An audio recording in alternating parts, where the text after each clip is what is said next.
لە دوای ڕاگەاندنی ئەنجامەکانی هەڵبژاردننی پارێزگاکان ئەنجومەنی پارێزگاکان ئەمە دووهەم جارە کە پارێزگار بۆ سەلاحەدین دیاری دەکرێت بەڵام تاوەکو ئێستا هەڵ نەبژێردراوە و داخۆ ئەمە چەنە کاریگەری لەسەر ئەو پارێزگایە دەبێت کە بەم شێوەیە بێ پارێزگارە. لەگەڵ کاوەشێخانی ڕاوێژکاری ئەمنی و سەربازی پارێزگای سەلاحەدین گفتوگۆکەین لەم بارەوە. ئەم کاتتان باش بەڕێز کاوەشێخانی. هۆکار چییە تاوەکو ئێستا پارێزگاری سەلاحەدین هەڵ نەبژێرراوە و ئەم هەڵ نەبژاردنەی پارێزگارش چ کاریگەریەکیە بێت؟ بەڵێ زۆر سوپاس بۆ بەڕێستان سەرەتا لەدایک بوونی باوکی ڕوحی نەتەوەیمان مەلا مستەفای بەرزانی لە هەموو کورد و کوردستان و گەلانی عێراق پیرۆز دەکەین. بەڵێ دیارە لە ڕۆژی 4 دوای 2024 بە ئامادەبوونی 11 ئەندامی ئەنجومەن لە کۆی 15 ئەندام ئەحمەد عەبدوڵڵا عەبدجوبوری وەکو پارێزگاری سەلاحەدین و دوو جێگری هەڵبژێردنان دواتر مەحزەرەکە بەرزکراوە بۆ سەرۆکایەتی کۆمار بۆ دەرکردنی مەرسومی سەرۆک کۆمار بووی. دیارە لەلایەن بەڕێ سەرۆک کۆمارەوە ڕازی نەبوو بە دەرکردنی مەرسوم بۆ ئەحمەد عەبدوڵڵا عەبدجوبوری. دواتر تەحویل محکەمەی ئیتیحادی کرا. ڕۆژی سێشەم دەرکای خۆپاڵاوتن کراوە تا ڕۆژی پێنجشەم هەر کەس بچێ سیڤی خۆی تەقدیم کا بۆ دانانی پارێزگارێکی نوێ. دیارە پارێزگای سەلاحەدینێکێکە لە پارێزگای سونەنشینەکان 29 وحدەی ئیداری لە خۆی ئەگرێ 11 قەزا و 18 ناحیە و کورد تەنها لە قەزای دووسخورمات و ڕێژەیەکی کەم لە ناو پارێزگای سەلاحەدین بوونی هەیە. دە ڕۆژ پێش ئێستا ینی بە ڕێک دە ڕۆژ ئەنجومەنی پارێزگای سەلاحەدین قایمقامی مرکزی پارێزگای سەلاحەدینی کردە وکالە بۆ بەڕێوەچوونی کارە ئیداری. باشە بەڕێزکاوە لەگەڵ بوونی و پێکاتانە چ کاریگەریەکی هەیە نەبوونی پارێزگار لە سەلاحەدین تاوەکو ئێستا کاریگەریەکانیمان پێ بڵێ؟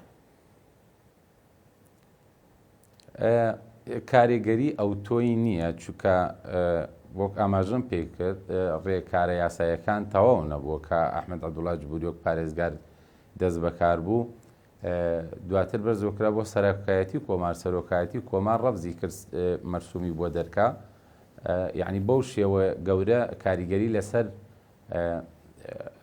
کارە خزمەتگوزاری و ئەمنیەکان نیە و ڕۆژ یەکشەم ئەم مۆزوعە یەک لای ئەبێتەوە ئینشاءڵڵا. باشە کەواتە بڕیارێکە هەفتەی ئادار ئەیتر بۆ دوامین جار پارێزگارێک هەڵبژێردرێت. پێتان وایە هیچ لایەنێک هەیە کە ڕێگری بکات لە یەکلایکردنەوەی پارێزگاری نوێی سەلاحەدین؟ پارێزگای سەلاحەدین پارێزگارێکە کە کوردی لێ عەرەبی تایە و لەناوانشا عەرەبی شیعەیشی لێ و تورکمان سونە و تورکمان شیعەی لێیەکە ئیتار خاوەن سێ کورسین لەو پارێزگایە. لە کاتی دانانی ئەحمەد جوبوری بۆ پارێزگای سەلاحەدین ئیتار و کورد بێبەش کران لە پۆستە سیادیەکان کە سەرۆک ئەنجومەن و جێگر سەرۆک ئەنجومەن و پارێزگار و هەردوو جێگرەکەی بۆیە زەختی ئیتار زیاتر وای دروست کرد کە ئەحمەد جوبوری نەبێتە پارێزگای سەلاحەدین. باشە کەواتە پێم وایە ڕۆژ یەکشەمە بە تەوافق کەواتە پێشبینیەوەکەن کە ڕۆژی یەکشەمە گوێبیستی منن جەنابتان کات پێشبینیەوەکەن کە ڕۆژی یەکشەمە یەکلایی بکرێتەوە پارێزگار هەڵببژێرێت؟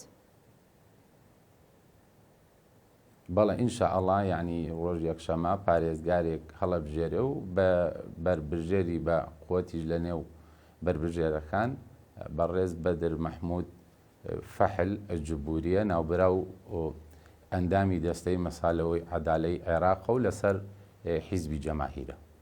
باشە ئاوادانکردنەوەی پارێزگای ینی بربژێری بەقەوەترینیانە. باشە جەنابەت لە قسەکان ئاماژەت بەوەدا کە کوردیش لەو پارێزگایە هەیە.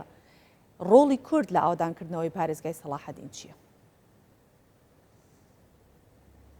دیارە ڕۆڵی کورد ئەگەڕێتەوە بۆ سەرەتای بنیاندانی پارێزگاری سەلاحەدین کە لە سەرەتای دروست بوونەوە و گرنگترینیان لە ساڵی 2023 لەگەڵ دامەزراندنی سوپای عێراق دیارە پارێزگای تکریت یەکێک بۆ لە پارێزگایی کە مەسقط ڕاستی سەدام حوسێن بووە لە دروستکردنی فیرقەی چواری سوپای عێراق ڕۆڵێکی بەرچاوی هەبوو کە فەرماندەی فیرقەکە و زۆربەی لە فەرماندە باڵا سەربازیەکانی لە نەتەوەی کورد بووین دەورێکی بەرچاوی هەبوو لە سەقامگیری ئەو شارە کە ئیستێشی پێوە جێگای دەستخۆشین کە هەر چوار فەرماندەی فێرقەکە کورد بوون لە دوای ساڵی 2015 و 16 دوای ئازادکردنی شاری تکرید لە ژێر دەستی تیرۆریستانی داعش دەیان کۆمپانیای ئەهلی لە سلێمانی و لە هەولێر بەڕێزکاوە یەک پرسیارم هەیە زۆر بە کورتی ئەگەر وەڵامم بیتەوە لە حکوومەتی خۆجێیی پارێزگای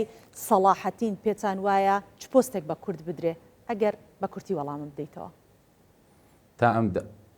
تا ئەم دەقە هیچ بڕیار نەداوە لە پێدانی پۆست بۆ کورد لە پارێزگای سەلاحەدین تا ئەم لەحزە هیچ بەڵام ئێمە وەکو پارتی لەگەڵ تەحالوفی حەسم بەشدار بووین لە هەڵبژاردننی ئەنجومەنی پارێزگا کە ئێستا تەحالوف حەسم سەرۆک ئەنجومەن پارێزگای بەرکەوتۆی کە نیشتمانی کوردستانیش لەگەڵ حیزبی جەماهیر تەحالوفیانەیە کە ئەوانیش خاوەن یەک کورسین بۆیە پێم وایە لە هەردوو لا ئێمە مستەفید ئەوین هەم یەکێتی لەگەڵ حیزبی جەماهیر ئەتوانێت چەند پۆستێک بخۆی بووە و پارت ئەمنی و سەربازی پارێزگای سەلاحەدین کاوە شێخانی لەگەڵمان بووی سپاس.